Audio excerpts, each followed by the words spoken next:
Mesdames et messieurs, et toutes mes excuses à Alex, qui vient de faire une belle introduction. J'avais prévu un discours différent pour ce soir. Dans le programme, mon sujet est la position d'Israël sur la scène mondiale.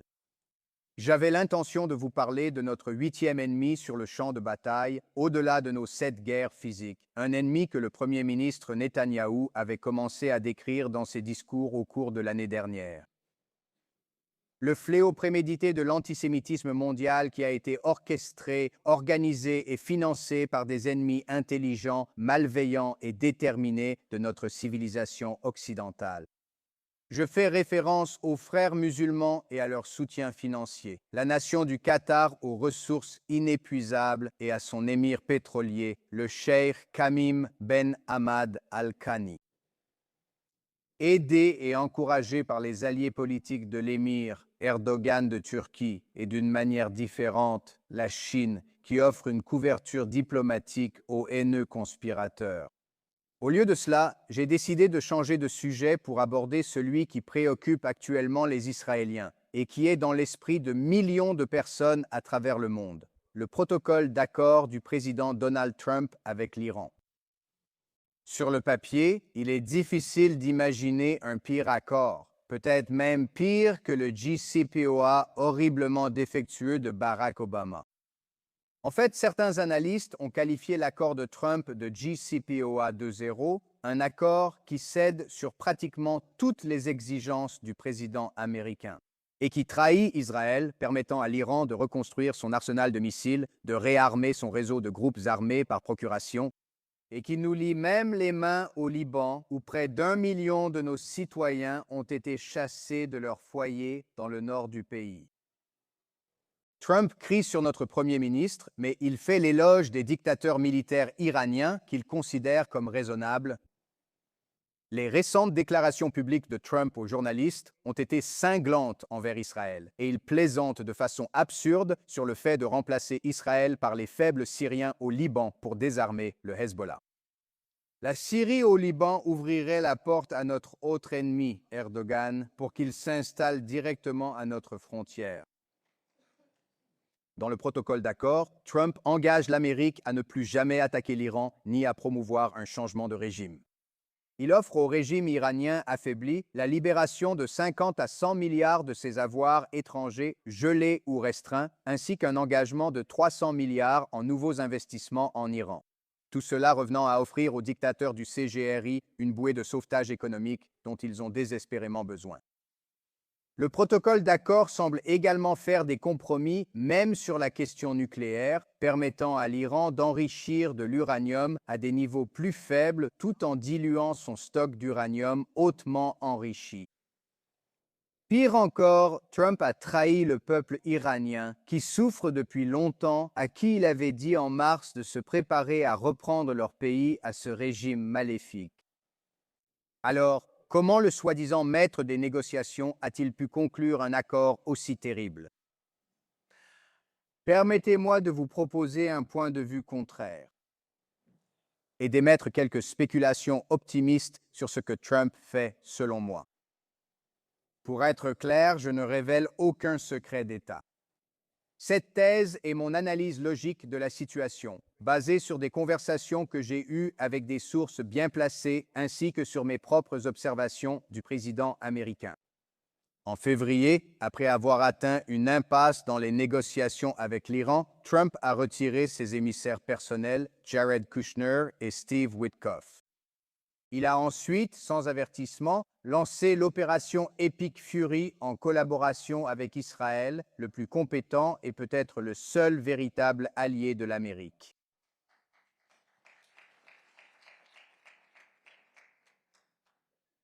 Alors comment les mêmes négociateurs, accompagnés du sympathique vice-président J.D. Vance, ont-ils pu revenir avec un accord qui accorde désormais à l'Iran toutes les conditions précédemment rejetées?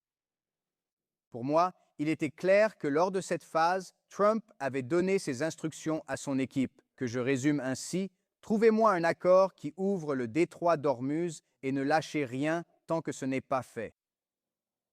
Bien sûr, les Iraniens, sentant la faiblesse de leurs interlocuteurs, se sont assurés, tout comme ils l'avaient fait avec John Kerry lors des négociations du JCPOA, que les conditions soient entièrement biaisées en leur faveur. Est-ce vraiment le même Donald Trump? Comment a-t-il pu faire un revirement aussi radical? Reconstituons ce qui s'est passé. Lorsque le président s'est lancé dans une fureur épique, il semblait croire que cela prendrait environ 60 à 90 jours, et cela aboutirait finalement à un changement de régime en Iran, en particulier lorsque la direction politique et militaire de l'Iran serait éliminée dans les premières minutes des premiers bombardements. Mais les Iraniens se sont révélés bien plus résilients et bien plus redoutables que ce que Trump et peut-être même Bibi avaient imaginé. De plus, l'Iran a acquis un levier économique sur le président en entravant la navigation dans le détroit d'Ormuz. La réponse de Trump, en bloquant les ports iraniens et en lançant l'opération Fureur économique, semblait être une bonne réponse tactique. Et Trump a d'abord affiché de la patience, déclarant aux médias qu'il n'était pas pressé. Il a également déclaré à un public américain de moins en moins favorable que des prix de l'essence temporairement plus élevés étaient un faible prix à payer pour être libéré de la menace nucléaire iranienne. Mais Trump a un programme chargé ces 4 prochains mois. Dernièrement, il a commencé à paraître de plus en plus désespéré de atteindre ses objectifs de guerre par des négociations plutôt que par la force ou la pression économique, ce qui a abouti au protocole d'accord signé entre les deux belligérants. Le plus important, c'est que Trump a les élections de mi-mandat américaines début novembre. Étant donné l'impopularité de la guerre auprès du public américain, Trump craint légitimement de perdre les deux chambres du Congrès, ce qui ferait de lui un président affaibli et sans réel pouvoir pour le reste de son mandat.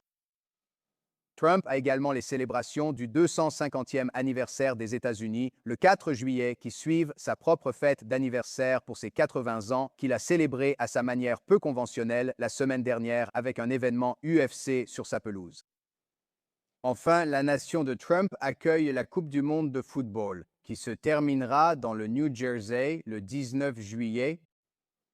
Afin d'essayer de gagner ses élections et de célébrer paisiblement ses projets d'été, Trump a été contraint de céder sur pratiquement tous ses objectifs d'avant-guerre afin de persuader l'Iran d'ouvrir le détroit d'Ormuz pour qu'il puisse faire baisser le prix du pétrole. Par conséquent, les termes de cet accord sont unilatéraux et manifestement désastreux. Mais l'accord est structuré par étapes. Le protocole d'accord accorde à la fois à Trump et à l'Iran un allègement économique. Ouvrir le détroit aux navires commerciaux enlève la pression immédiate sur Trump. Tandis que les parties négocient encore la question la plus difficile, le programme nucléaire iranien, que les Iraniens ont montré, même sous les assauts les plus intenses, qu'ils ne sont pas enclins à abandonner. Et si le protocole d'accord n'était qu'une énorme feinte de la part de Trump où les négociations continuent de manière prévisiblement vaine, pendant les 60 jours prévus par la loi, suivis de 60 autres jours comme le prévoit le protocole d'accord, ces périodes se termineront plusieurs semaines après les élections de mi-mandat aux États-Unis. Trump pourra faire campagne en se basant sur les prix bas du pétrole et son accord de paix avec l'Iran. En prime, crier après et provoquer Bibi risque d'être populaire dans une Amérique de plus en plus isolationniste. L'ironie ici, c'est que ce sera le camp de Trump qui cherchera à gagner du temps, alors que cela a toujours été la tactique iranienne lors des négociations précédentes. En d'autres termes, pour l'instant, le protocole d'accord est un accord Hormuz contre Hormuz, la plupart des avantages économiques et autres, à sens unique, revenant à l'Iran uniquement une fois que les questions les plus difficiles auront été résolues et acceptées. Trump obtiendra l'aide économique nécessaire avant les élections de mi-mandat. Le prix du pétrole baissera, tout comme les prix de l'essence aux États-Unis à la pompe. Les États-Unis et d'autres pays pourraient reconstituer leurs réserves stratégiques de pétrole qui ont été épuisées après 120 jours de négociations en dents de scie. Quelqu'un doute-t-il que les Iraniens, désormais enhardis, finiront par rejeter les conditions de base de Trump pour un accord sur la question nucléaire? Le président aura alors les mains libres pendant 2 années sans élection pour vaincre complètement cette dictature iranienne. Il n'a même pas besoin de retourner à la guerre. Il peut simplement poursuivre vigoureusement l'opération Fureur économique tout en faisant escorter les navires commerciaux par la puissante marine américaine et d'autres forces militaires américaines à travers le détroit d'Ormuz, espérons-le avec l'aide des alliés de l'OTAN. Ces 4 mois permettraient une meilleure planification des futures opérations à Ormuz, à la fois pour le blocus de la navigation iranienne et pour la facilitation de la navigation commerciale à travers le détroit. En plus du fait que Donald Trump ne soit pas satisfait de l'offre de l'Iran sur la question nucléaire, je ne peux pas croire que Donald Trump permettrait à l'Iran de prendre le détroit d'Ormuz en otage. Ce chantage pourrait à l'avenir être brandi encore et encore, à chaque événement qui déplaît au dictateur. Au lieu de cela, un retour à la fureur économique arrêtera les expéditions de pétrole iranien. Lorsque les ports seront bloqués, les installations pétrolières iraniennes seront remplies à pleine capacité, ce qui les obligera à les fermer, à arrêter leur production, endommageant de façon permanente certains de leurs puits. Donald Trump ne voulait pas que cela se produise maintenant, car cela risquait de provoquer une réaction spectaculaire du marché face à une réduction de l'offre iranienne avant ces importantes élections de mi-mandat aux États-Unis. Donc, avec ce protocole d'accord, il relâche temporairement la pression et va rester en roue libre pendant les 4 prochains mois, tout en allégeant ses pressions économiques. L'Iran a peut-être subi jusqu'à 1000 milliards de dollars de dommages économiques. Pour stabiliser le marché pétrolier, Donald Trump accorde une dérogation temporaire au pétrole sanctionné. Quelques mois pendant lesquels il récolte quelques milliards par mois ne répareront pas matériellement l'économie iranienne brisée. Pas de guerres ouvertes, pas de soldats au sol. Tout cela nécessite du temps et de la patience, 2 qualités dont Trump manque à l'approche des élections de mi-mandat. Trump est un homme dur et très intelligent. En hébreu, on dirait Trump, qui n'est pas un friard, Trump n'est pas un pigeon.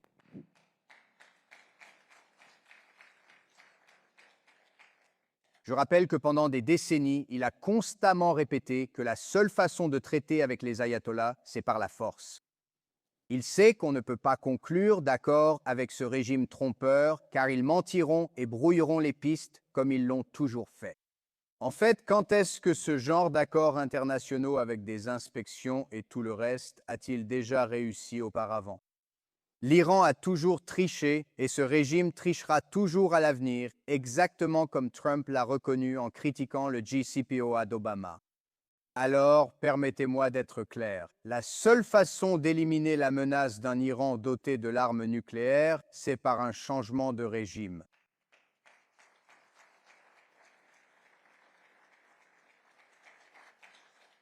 Cela peut être accompli par des moyens économiques combinés à l'armement, la protection et l'encouragement des forces locales en Iran. C'est la meilleure opportunité que nous ayons jamais eue d'éliminer ce régime malfaisant et de libérer la population iranienne qui souffre depuis longtemps de ses dirigeants détestés. Un régime désormais dirigé, apparemment, par un CGRI qui a envoyé sa milice assiégée pour massacrer des dizaines de milliers de courageux manifestants iraniens luttant pour leur liberté fondamentale pendant 2 jours sombres en janvier. Un régime qui sera bientôt relégué au rebut de l'histoire,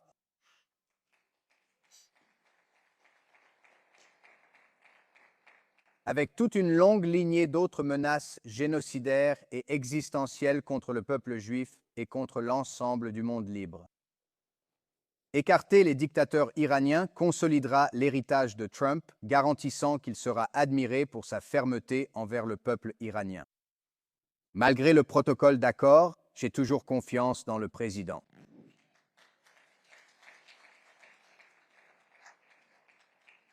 Il n'a pas soudainement perdu sa sagesse et son courage face à un groupe de minus iraniens. Pour emprunter et légèrement détourner la célèbre déclaration de Neil Armstrong lors de l'alunissage, le protocole d'accord est un petit pas en arrière afin de faire un bond de géant en avant pour le bien de l'humanité.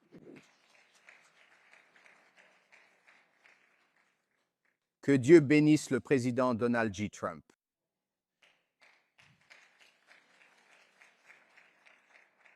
Que Dieu bénisse les États-Unis d'Amérique. Que Dieu bénisse Israël et le peuple juif. Am Israel High.